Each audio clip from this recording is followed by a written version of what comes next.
We begin tonight with new details in the Newark shooting that left 2 officers injured and prompted a multi-state investigation. And now, though a man is under arrest tonight, there are questions about how he evaded police who swarmed the area for almost 24 hours. Our Nick Medanis is live tonight at University Hospital. Nick, one of those officers still being treated there tonight.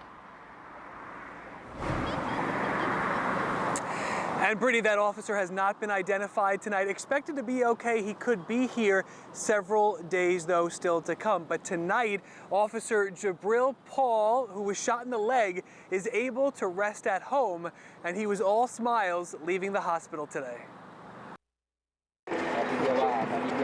Happy to be alive, and his fellow officers were happy to see him go home. Paul was shot in the leg. He's been on the job for about a year and a half. I also know him and know his family, and am grateful for the work and commitment they have to the city, to this community. That moment, hours after, cops went back to 25 Van Velser in the Weequahic neighborhood to bring Kendall Howard into custody. You can see armed officers once again swarming this roughly 80-unit apartment building.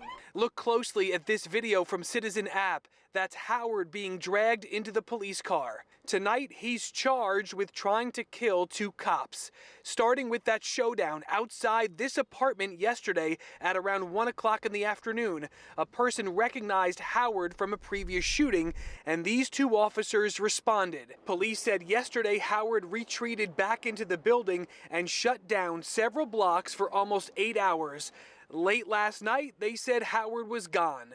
It's unclear if he was inside this whole time or came back this morning. He's not going to come back to the building because he has to know, unless he's dumb. She says Howard lives here. She was forced to stay with family overnight. Yeah, anybody who carries a gun of any sort to hurt somebody else needs to go to jail. The scene ignited fear, but residents still stepped in as shots were fired. A woman is caught on video here applying pressure to an officer's wound. And tonight, authorities say that woman was driving by when she stopped to help. That officer was grazed in the neck and hit in the shoulder and is recovering tonight from surgery as a result of that. Tina, authorities not saying much about Howard's whereabouts overnight. Was he still at that apartment complex overnight? And they're also not saying exactly where they found him inside that apartment building, Tina, citing the investigation.